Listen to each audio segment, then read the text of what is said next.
462643। ही जी तयारी आहे त्यांनी ह्या नंबर्स लक्षात ठेवण्याची फक्त अर्धा तास बघितलेला आहे त्यांनी स्क्रीनवर।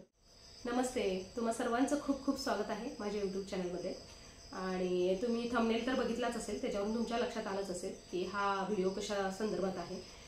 जसे की तुम्ही यापूर्वी सुद्धा एक व्हिडिओ बघितलेला आहे, असं एकदम प्रिपरेशन करून वगैरे काही तो व्हिडिओ बनवला नव्हता। कुणालचं पहिलं जे टॅलेंट आम्ही छोटंसं दाखवलं होतं की कुणालने रुबिक्स क्यूब जे सॉल्व केलेलं होतं आणि युनिक टॅलेंट असतं हे काही काही मुलांमध्ये। आणि मी म्हणत नाहीये याच्यातच आहे, बऱ्याच मुलांमध्ये असू शकतं, पण याच्यामध्ये जे काही न शिकता त्यांनी केलेल्या गोष्टी आहेत त्या मी तुमच्यासमोर दाखवायचा प्रयत्न करते। आणि परवा रुबिक्स क्यूब संदर्भात तो पहिला व्हिडिओ होता, त्यांनी तो दाखवला होता। 58 सेकंदामध्ये त्यांनी तो सॉल्व केलेला होता। आणि असे बरेच 2-3 व्हिडिओ झाले, त्याच्या 10वीच्या मार्क्स संदर्भात पण एक व्हिडिओ केलेला आहे, तो अजून तुम्ही बघितला नसेल तर आणि चॅनलवरती नवीन असाल तर तो तुम्ही नक्की जाऊन बघा। त्याच्यात पण बऱ्याच काही गोष्टी झालेल्या आहेत, डिस्कस झालेल्या आहेत त्याच्या स्कूल संदर्भात आणि त्यांनी जे मार्क्स मिळवले त्याच्या संदर्भात पण बरेच चर्चा केलेली आहे आम्ही त्याच्यामध्ये। आणि हा असा तिसरा व्हिडिओ आहे थोडक्यात कुणाल बरोबर। आणि या व्हिडिओमध्ये आम्ही आज कुणालची एक मेमरी टेस्ट घेणार आहे, 100 डिजिट्स ऑफ पाय। आणि ते न बघता तो तुमच्या समोर बोलून दाखवणार आहे। तर चला, त्यासाठी मी त्याचे डोळे बांधणार आहे आणि तुमच्या स्क्रीन समोर मी मोबाईल पकडते, त्याच्यात 100 डिजिट्स ऑफ पाय तुम्ही जरी मोबाईलवरती सर्च केलं गुगलवरती तरी तुम्हाला ते मिळतील आणि तुम्ही ते क्रॉस चेक सुद्धा करू शकता आणि तो बरोबर सांगतोय की नाही। आणि तसं मी स्क्रीनवर सुद्धा त्याचे नंबर्स खाली देईन आणि त्याच्यावरून सुद्धा तुम्ही बघू शकता। मोबाईल तरी स्क्रीनच्या समोर पकडतेच मी, एखाद्या वेळेस त्याच्यामध्ये नाही दिसलं तर तुम्ही स्क्रीनच्या खाली पण मी दिलेले असतात त्याच्यामध्ये सुद्धा बघू शकता। तर बघू तो ते चॅलेंज त्यांनी म्हणजे पूर्ण करतो का, एक्सेप्ट केलेलं होतं ते चॅलेंज त्यांनी की अजून काहीतरी नवीन दाखवायचा मी प्रयत्न करेन। आणि अशा प्रकारे त्यांनी ती त्याची तयारी केलेली आहे। थोडक्यात हेचा वापर त्याला कुठे होणार आहे आणि ह्याच्या संदर्भात पण थोडंसं बोलेन मी, पण आधी आपण ते टास्क पूर्ण करूया, त्याच्यानंतर आपण थोडंसं बोलूया त्याच्या संदर्भात। चला, तर मी सर्वात आधी त्याचे डोळे बंद करते आणि जसं की या ठिकाणी मी एक ओढणी घेतलेली आहे, दुसरं काही नाही माझ्याकडे डोळे झाकण्यासाठी। तर याच्याने मी त्याचे डोळे बांधणार आहे, तुम्हाला असं नको वाटायला की तो समोर कुठेतरी बघतोय आणि मग सांगतोय, त्यासाठी मी त्याचे डोळे बांधून घेते।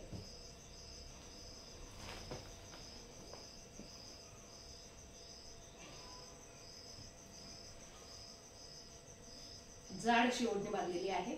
श्वास घेता येतोय ना तुला?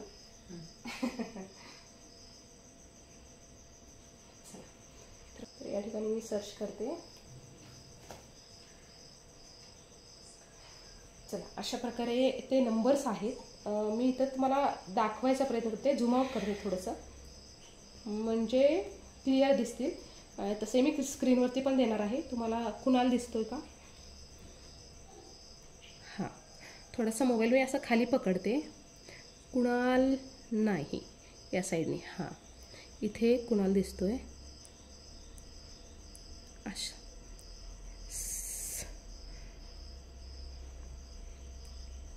ब्राईटनेस जास्त असल्यामुळं स्क्रीनवरचे नंबर दिसत आहेत का तुम्हाला आता? ठीक आहे, तसे मी देईनच ते तुम्हाला ह्याच्यावरती स्क्रीनवरती मी देईनच नंबर।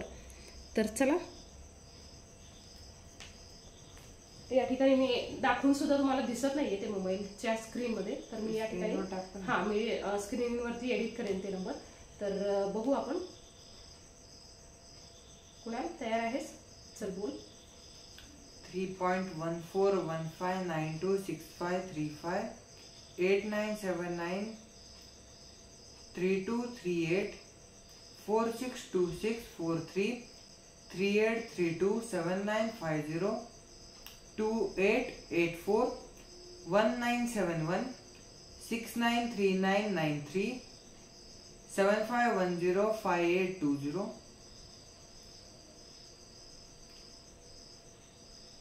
5820 97494459 2307 81640 28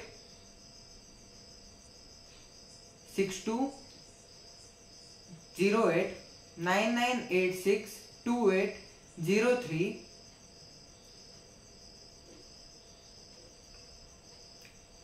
4825 3421 170679. Very good. छान. खूपच छान प्रकारे त्यांनी हे टास्क पूर्ण केलेलं आहे. आणि मी अजून एक या ठिकाणी सांगू इच्छिते. एकच मिनिट, मी त्याचे डोळे उघडते. आणि हे पूर्ण केलेलं आहे त्यांनी टास्क. एकही नंबर चुकलेला नाहीये. मी व्यवस्थित बघितलं आणि तुम्हाला स्क्रीनवरती दाखवेन सुद्धा. तर या ठिकाणी मी आधी त्याचे डोळे उघडते.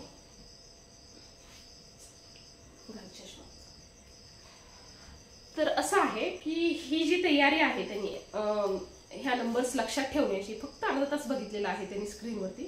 आणि मला लगेच म्हणाले की घे आता तू माझी टेस्ट घेऊ शकतेस. तर मला सुद्धा आश्चर्य वाटलं की एवढ्या लवकर एवढे 100 डिजिट्स लक्षात ठेवणं म्हणजे किती पॉवर, मेमरी पॉवर चांगली असेल ना त्याची. आणि ऑफकोर्स आहेच त्याची. ते आता 10वीच्या रिझल्टवर सुद्धा कळलेले आहे आणि पुढं तो जेई करतोय. आणि त्याच्या संदर्भात सुद्धा मी स्क्रीनवर थंबनेलमध्ये मेन्शन केलेलं आहे की जेईचा पहिली टेस्ट दिली त्यांनी, अटेम्प्ट केली आणि त्याच्यामध्ये खूप छान असे मार्क्स मिळालेले आहेत. आणि आता जे आपण 100 डिजिट्स ऑफ पाय जे बघितलं त्याचा उपयोग काय आहे? पाय हे मॅथमॅटिक्स मध्ये सगळीकडे यूज होतो. मॅथमॅटिक्स आणि सायन्सचे व्हरायटी ऑफ सब्जेक्ट मध्ये यूज होतो आणि पाय खूप इम्पॉर्टंट आहे. पायवरनं तुम्ही कोणती व्हॉल्यूम आणि स्पेसिफिकली जे सर्कल रिलेटेड व्हॉल्यूम्स आहेत ते काढायला. आणि म्हणजे पाय म्हणजे खूप एक वास्ट सब्जेक्ट मध्ये यूज होतो. ते ट्रिग्नोमेट्री मध्ये पण यूज होतो, सर्कल्स मध्ये पण यूज होतो, एरिया मध्ये पण यूज होतो आणि त्याचा सायन्स मध्ये पण यूज होतो, सगळीकडे यूज होतो त्याचा. अच्छा, थोडक्यात याचा तुला जेई साठी छान म्हणजे उपयोग होणार आहे. हा, पायचा उपयोग होता त्याचा पण जेई मध्ये त्याची अप्रॉक्सिमेट व्हॅल्यूचा यूज होतो पायच्या. आणि हे अॅक्युरेट व्हॅल्यू जे आहे ते त्याच्यात पण खूप म्हणजे असं चॅलेंजेस असतात. आता भरपूर लोक आहेत त्यांनी 100 डिजिट्स पर्यंत केलेलं आहे. त्याच्या पुढे पण आहेत जे एक्स्ट्रा ऑर्डिनरी ज्यांनी 800 डिजिट्स पर्यंत केलेलं आहे. आणि त्याचा रेकॉर्ड पण आता 1 महिन्याआधी Guinness book of world record मध्ये एका मुलाचं नाव रजिस्टर झालेलं आहे ज्याने 280 डिजिट्स ऑफ पाय म्हणले 1 मिनिट मध्ये. ते टाइम लिमिट मध्ये म्हणलेलं आहे त्यांनी. 1 मिनिट मध्ये 280 डिजिट्स ऑफ पाय म्हणलेले आहेत त्यांनी. त्याचा पण वर्ल्ड रेकॉर्ड झालेला आहे. आणि मॅक्सिमम म्हणायचा जो वर्ल्ड रेकॉर्ड आहे तो ऍक्च्युली एका इंडियन कडेच आहे. त्याचं नाव मला सध्या आठवत नाहीये मला काय होतं, पण त्यांनी 70,000 डिजिट्स ऑफ पाय म्हणलेला आहे. अच्छा, अशा प्रकारे तू जर तयारी केलास तर तू पण करू शकतोस ना? हा, ऍक्च्युली जे आता जो 1 मिनिट मध्ये जे मॅक्सिमम नंबर्स म्हणलेले आहेत पायचे ते अचिवेबल आहे. हा, तो मला अचिवेबल. पण आता सध्या कसं आहे त्याचं जेईची तयारी पण चालू आहे, क्लासेस असतात तिकडे, खूप हेक्टिक शेड्यूल आहे त्याचं. आणि एक थोडस त्यांनी दाखवायचा प्रयत्न केला की मी हे करू शकतो बाबा. आणि ते आपण बघितलं त्याच्या बुद्धीवरून. आणि जेईची जी फर्स्ट टेस्ट होती त्यांची 1 महिना झालेला आहे जवळपास क्लासेस चालू होत. आणि त्याच्यामध्ये पहिल्याच अटेम्प्टमध्ये खूप छान असे मी म्हणेन की त्यांच्या जवळपास 10 ते 11 तुकडे आहेत ना. डिव्हिजन्स किती आहेत? 11 तुकडे आहेत. आणि एका डिव्हिजन मध्ये किती मुलं असतात? 60 एका डिव्हिजन मध्ये. अच्छा, बघा म्हणजे तुम्ही अंदाज लावू शकता 11 डिव्हिजन्स आहेत 660 याच्यामध्ये. आणि तर तेवढ्या मुलांमध्ये बाकीच्यांचं नाही सांगता येणार मला फक्त त्याच्या डिव्हिजन पुरतच मी बोलेन. त्याच्या डिव्हिजन मध्ये तो टॉपर आहे आणि खूप छान असे मार्क मिळालेले आहेत त्याला जेईचे फर्स्ट अटेम्प्ट मध्येच. नाहीतर बऱ्याच मुलांचे म्हणजे मुलांना बराच अवघड गेलेला आहे तो पेपर, फर्स्ट अटेम्प्ट जो होता त्यांचा टेस्टचा. आणि तो काय होता मी थोडंसं क्वेश्चन पेपर दाखवायचा प्रयत्न करेन तुम्हाला. चला आपण तुझ्या स्टडी टेबलवरती जाऊया, तिथं तो क्वेश्चन पेपर दाखवूया कशा प्रकारचे प्रश्न होते. आणि याच्यावरून सुद्धा कळते की मेमरी पॉवर चांगली आहे आणि तू खूप छान करेल पुढे भविष्यात सुद्धा. ह्याच्यात काही शंकाच नाही. तर चला आपण त्याचे क्वेश्चन पेपर दाखवते मी तुम्हाला. चला, तर या ठिकाणी त्यांनी क्वेश्चन पेपर काढलेला आहे. आणि इकडे बघा, बरंच अवघड प्रश्न असतात याच्यातलं. आपल्याला तर काय कळणार नाही कारण हे माझ्या डोक्यावरनं जातं पूर्ण.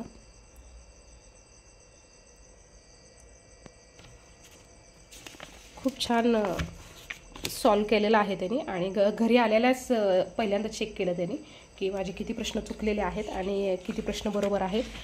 तुझे किती प्रश्न चुकले एकंदरीत? एकंदरीत माझे 75 पैकी 3 प्रश्न चुकलेले. आणि ते खरंच तुला जमले नाहीत की काय, नेमकं झालं काय?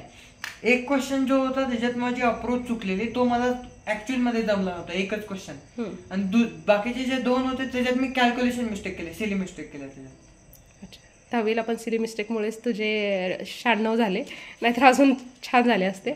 आणि अजून मला एक विचारायचं होतं, तू जर अटेम्प्ट केले नसते तर अजून तुला 3 मार्क मिळाले असते ना, जर तो क्वेश्चन अटेम्प्ट न करता तसं सोडला असता. तसं सोडले असते तर अजून 3 मार्क भेटले असते. आता तुला एकंदरीत किती मिळाले? 285. 285. म्हणजे एका प्रश्नाचे तुला 5-5 मार्क कट झाले का तुझे? एका प्रश्नाचे 5-5 मार्क. 5 म्हणजे 4 मार्काचा एक प्रश्न असतो ना खरं तर, पण 1 मार्क मायनस एका प्रश्नासाठी जर चुकला तर तो अजून 1 मार्क तुझा एक्स्ट्रा कट होतो, असं असतं ना ते? -1 असतं. अच्छा, म्हणून तुझे 3 मार्क, म्हणजे तू अटेम्प्ट केलाच नसता तरी सुद्धा तुझे 3 मार्क अजून वाढले असते या ठिकाणी. 285च्या ऐवजी 288 झाले असते. तर तुला जमत नाही असं नव्हतं, तुला कॉन्फिडन्स होता की तुझं बरोबर आहे म्हणून तू अटेम्प्ट केलं, बरोबर ना? नाही, एक मला वाटलेलं की ते जमणार नाही, तरी मी रिस्क घेतलं त्याचा. ते रिस्क घेऊन त्याचा आन्सर दिलं मी. आणि बाकीचे 2 जे होते ते ऍक्च्युअली मला तेव्हा लक्षात नाही आलं मी काय मिस्टेक केली. मला वाटलं त्याचा आन्सर बरोबरच आहे. आणि मी त्याचं इंटिजर्स होते ना ते, आणि इंटिजर्स मध्ये तुम्ही ऑप्शन मध्ये व्हेरीफाय पण करू शकत नाही काय त्याचं, म्हणजे ऑप्शन मध्ये बसतंय का नाही बसत ते. इंटिजर मध्ये तुम्हाला स्वतःहून आन्सर द्यायला लागतो तिथं. बरं, तसं बघायला गेलं तर खूप अवघड आहे JEE. आणि खूप सारी मुलं ॲडमिशन नंतर बरंच डगमगत आहेत की हे आपल्याकडून होईल का नाही. हे तर तो त्याच्या आवडीनेच करतोय, त्यामुळं प्रश्नच नाही आहेत त्याला. बऱ्यापैकी म्हणजे खूप छान चाललेलं आहे त्याचं. तर चला, आजचा व्हिडिओ कसा वाटला नक्की कमेंट करून सांगा. आणि कुणाल संदर्भात कसं वाटलं तुम्हाला नक्की कमेंट करून सांगा. चला, परत भेटू आपण पुढच्या व्हिडिओमध्ये. धन्यवाद.